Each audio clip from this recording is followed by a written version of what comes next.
Actually, red light, defending. I think it's like.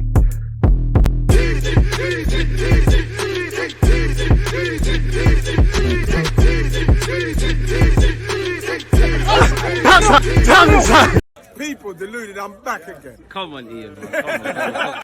Come on, Ian. Happy Monday, folks. People deluded. I'm back again. I hope everyone's doing well and safe. Hope last week was great. Hope this week is even bigger and better for you lot in your personal and private lives. Hope everyone listening and your loved ones are in good health. As usual, one love for tuning in. If you're on YouTube, which you have to be because this isn't a live stream, this is, obviously a recorded video. Please do me a favor, offer your opinions, subscribe, turn on your notification notification bell, for the videos and all the necessary stuff. Hit the like button. Now let's see what's concerning Arsenal Football Club.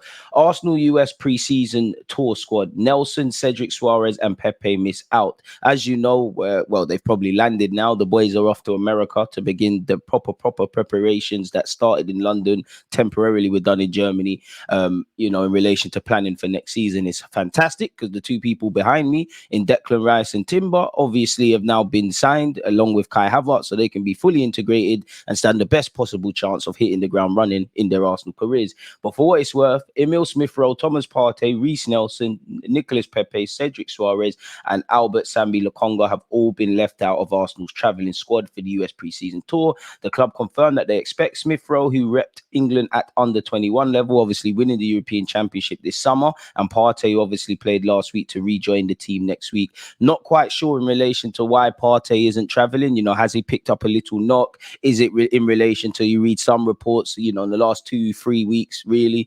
Partey leaving Arsenal has been very aggressive. So is there progress on that front? Is he nursing an injury? Was this something that was always going to be communicated to Arsenal fans anyways? Because we have now come to find out, Koza Jubri is the only kind of youth player traveling with the first team, and the others were going to get the little Germany run out. And as we begin our plans for the Premier League, they're not going to feature. Cedric Suarez, Pepe, as you know, Lokonga, their futures probably remain in doubt. I'd assume Nelson's picked up a knock, people.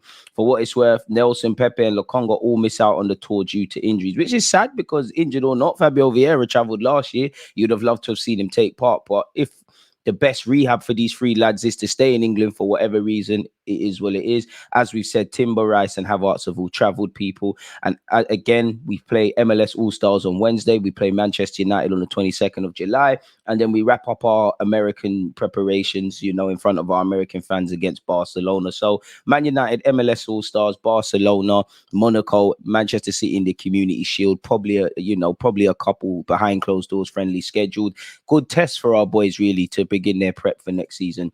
Again, it's been confirmed on Arsenal.com of the travelling squad. If you don't know, for what it's worth, Ramsdale, Saliba, Tierney, Benjamin White, not Pepe, Gabriel, Saka, Odegaard, Jesus, Martinelli, Timber, Runnison, Lull, Eddie Nketiah, Kirill, Holding, Tomiyasu, Trossard, Jorginho, Fabio Vieira, El Nene, Balogun, Marquinhos, Kai Havertz, Karl Hein, Austin Trusty, Zinchenko, Declan Rice and Koza Jubri. And it's also said Smith-Rowe and Partey are expected to add to the travelling party and join us in America in due course. Looking at that, there's clearly a few players whose futures might lie away from the club that have travelled. Austin Trusty, we don't know what's going to happen here. In that regards, Marquinhos could go out on loan. Balogun's travelled, obviously being an American international now. His future is subject to speculation, as is Rob Holding, Runnison, Cedric. And by now, we all know the players that probably are not going to be at the club, or in an ideal world wouldn't. Moving away from that, the fee of 100 million plus 5 million add-ons for Declan Rice is more than Arsenal had banked on spending. They had begun the pursuit, feeling the final price would be 70 to 80 million. However, believe they have brought a player who is incomparable in his position, which shows Arsenal are prepared to spend and maybe even potentially overpay on a player if they believe the benefits on the sporting front would obviously pay for itself. So hopefully Declan Rice, 41. We've all been excited, myself included, but we finally at that acceptance stage now where he's an Arsenal player. Hopefully we can bring in some more. Arsenal still have chance to land dream duo, as Chelsea not close to signing top target. This is in relation to Caicedo. I still believe Chelsea are going to get Caicedo. I think Arsenal have deemed a long time ago we'd love to have Caicedo and Rice.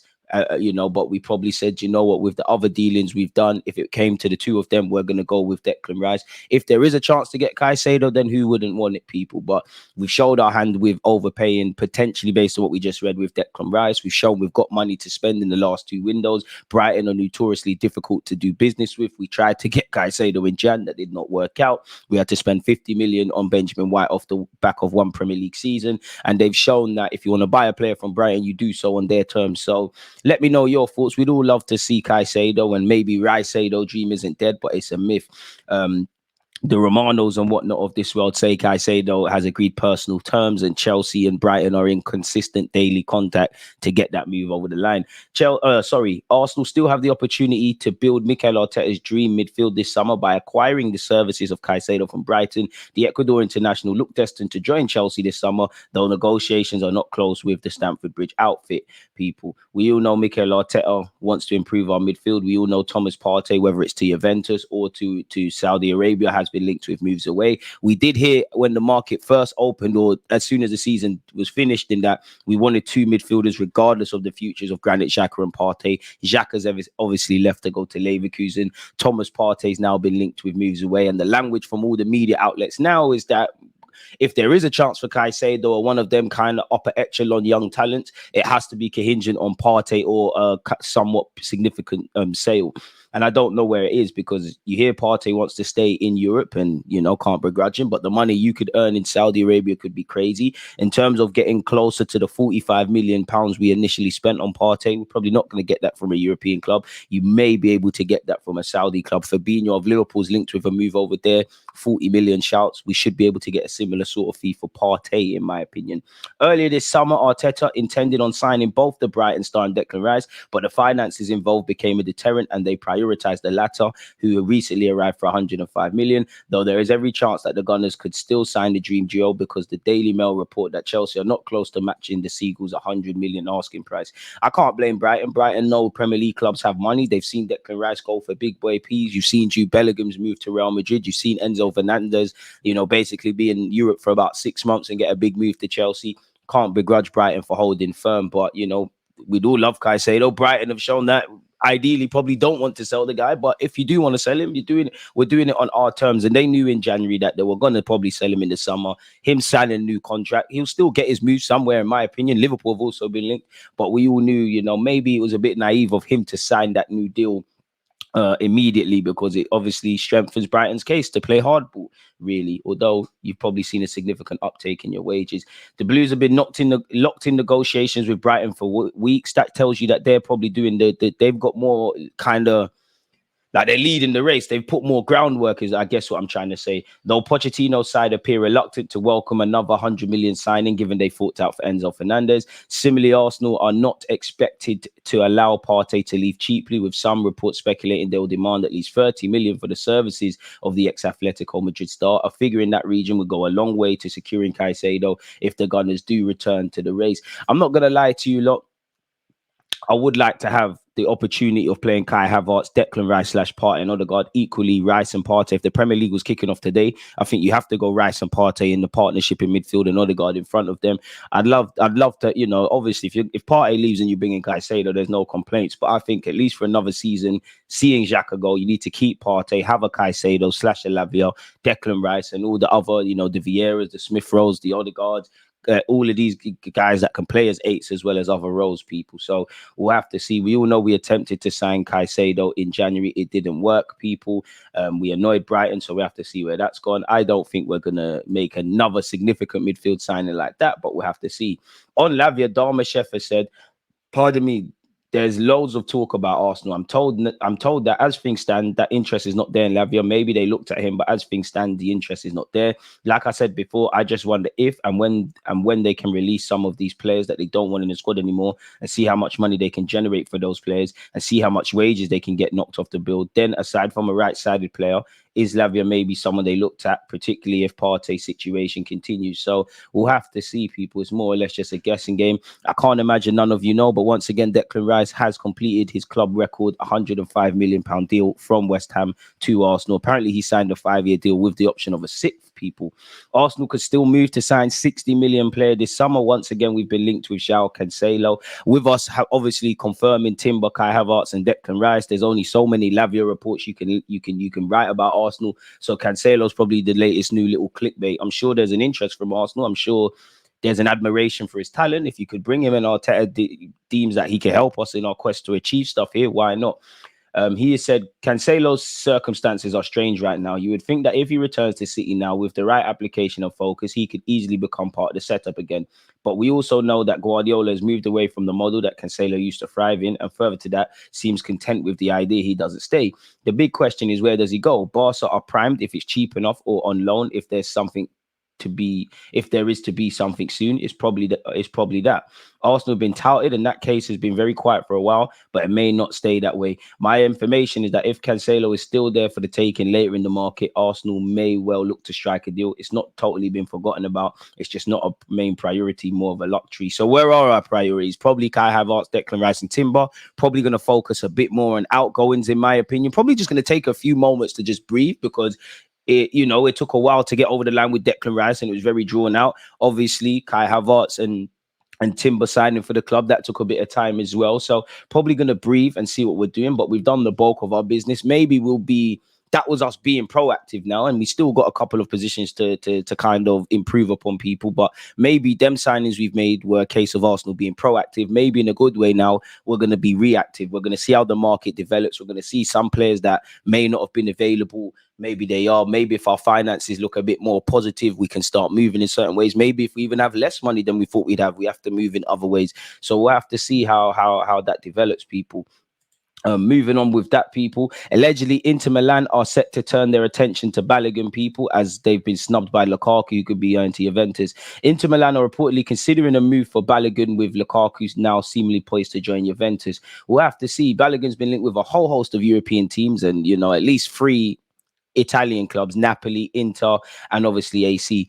Again, everyone can be interested in the individual. Putting down an offer is a completely different thing. Inter Milan's a massive club. In Italy is a wonderful country. It's a great league, especially for Balogun, who aspires to be a main key player. If they're buying you to be their main guy, why not? And I know you play for America at international level, but I'm sure, such is the small world of football, you could ask Loftus-Cheek, who's just gone over to Italy, Tomori, Tammy Abraham, and all the rest of the players that have made the move, young players that have made the move from the Premier League or Premier League English clubs to Italy, and the way of life there. So he's been linked with them. And again, I don't really want to sell Balogun, but his stock is high. If selling him for a good fee can be reinvested to help us tick over, why not? Once again, they're eyeing Balogun, but you have to be wary, because again, I do think Inter and a lot of clubs, especially if you need a striker, Balogun has to score on your list somewhere. But is it a case of creative journalism? They can't get Lukaku. Balogun's linked with a move away from Arsenal. Is that where it's a case of getting 2 and 2 and making $1 million, really? Again, Balogun's actually even been linked with Chelsea in the last few weeks. Whether that's the right thing, I don't know. But reports from Italy are saying Inter are ready to ramp up their interest in Balogun, people. So we'll have to see, what our talented Haylender, who scored 21 times in the league last season, 22 times in total, is going to bring people to the thing. According to Romano, Inter will speak to Arsenal early next week about a deal, and the Gunners are believed to be open to cashing in, while the player himself wants a regular starting role and is willing to leave permanently to get it. Although Arteta has left the door open for Balogun remaining with the club, their massive summer splurge, which has reached 210 million, will require a number of fringe players to be sold, people. So we'll have to see. And for what it's worth, Arteta said on Balogun, well, this is what he has been doing, and that's why we gave him the minutes that he deserves to show what he can do. He's just staying here with us at the moment. Then we'll see what happens. So he hasn't closed the door. He hasn't opened the door. He's just kind of left it at that, really and truly. So we'll have to see. And we have heard Romano once say that, Balogun, Arsenal expect, as the market develops, to get offers for Balogun. Again, depending on where you read, Partey has agreed personal terms with a Saudi Pro League club. Whether there's credibility in that, I don't know. But as you can see here, people were reportedly preparing to enter the race for Lavia as the Gunners continue their midfield rebuild. Once again, this is amid claims over Thomas Partey's future. The Daily Express has stated via reports in Saudi Arabia that Partey has agreed personal terms with an unnamed Saudi club. So we'll have to watch that. Football.London understands Arsenal would be willing to sell Partey for a considerable fee, having already allowed Xhaka to leave people. That exit might explain the move for Lavia. So we'll have to see exactly how this develops. That's for something else. Arsenal not expected to sell 55k a week player, but would listen to offers in relation to El Nene. You know what? Certain offers I'd let El Nene go. I just think El Nene has to stay for the squad, especially if you're selling, you let Xhaka go and if you're selling Partey. You know, El Nene is a fringe player, but sometimes you need that. Again, certain offers I'm saying, yeah, but football, you know, we need to have a squad. And in midfield, we do look a bit light, really and truly. Like pure centre mid options, you know, you can, Kai Havertz can play there, Smith Rowe, Fabio Vieira, Odegaard. All them guys can play there, but guys that are actually right now going to probably line up in the pivot, you've got Jorginho, you've got El Nene, you've got Partey, technically asterisk next to his name, you've got Declan Rice. I'm probably missing out one. Technically, you've got Lokonga. Whether he's at the club is another thing. Probably need to hold on to the bodies, probably need to bring a midfielder in. Anyways, again, they might accept a bid if one comes in. Like I said about Partey, I don't think El Nene is going to have a not for sale sign on him. If someone comes in with a good bid and Arsenal looked at it and thought, yeah, we're going to do that, we'll sell him. Again, I don't think they're actively pushing for him to leave. I think he'll stay. I think he's still an important squad player. He's very well liked. He's really appreciated behind the scenes, so I think he'll stay. We'll have to see in that regards, people.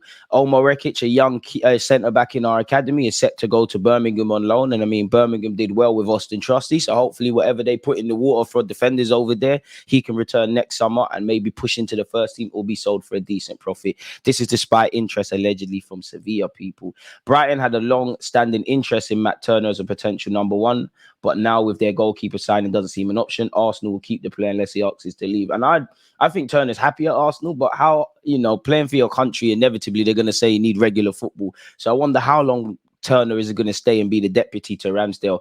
We probably, in my opinion, I think we're going to make a goalkeeper signing because, you know, Arthur Okonkwo could depart, in my opinion. Carl Hein, if I'm him, I'm pushing to go out on loan. You've obviously got Matt Turner, you've got Ramsdale. I just think we might sign a third choice keeper, you know, who's unlikely to play. Brighton would prefer to sign Lokonga on a permanent deal. I mean, give us our money back, sell on clause, show us the next Yaya Toure company at Burnley. Can do your thing. Once again, we've been linked with João Felix. Allegedly, Gunner Blogger said there's room for one more attacker. Maybe there could be an opportunistic signing. This is pure speculation on my part, but what I might keep an eye on would be João Felix, who allegedly his advisor said you should have picked Arsenal over Chelsea in January, where us, Man United and Chelsea were going for him. It's been linked with Man United again, been linked with Paris Saint-Germain and also Barcelona. But some say the only offer on the table is from Aston Villa. Whether he accepts that or not is another thing. Pepe is training alone mostly, not seen as part of the group and not reintegrated back into the group. Allegedly, we've already seen that. Carl Hein is to go out on loan again. Runnison most likely loaned or sold. Arsenal want 1.5 to 2 million quid. Experienced third choice could still come in late in the window. So kind of echoes my thoughts. Inter genuine players for Balogun, talks taking place, but more concrete discussions planned in the coming weeks. Arsenal want upwards of 40 million. His prospects will become clearer during the America tour. AC Milan and Marseille have also inquired, but price considered excessive. And then, so yeah, and then to kind of wrap this up once again, we all know we're playing Barcelona in LA and Manchester United in New Jersey. We all know we're playing the MLS All-Stars on Wednesday, people, which hopefully Declan Rice gets some game time. Smith Rowe's been given an extended break, but is expected to, you know, join up with the boys in America. Nelson is staying at home for treatment, so we'll have to see, really. Apparently, they are still in the market for a new right-sided forward as they look to bolster their squad, while there's significant interest in Rob Holding, Tierney and Partey. Rob Holding, give us a little 10 million and we keep it moving.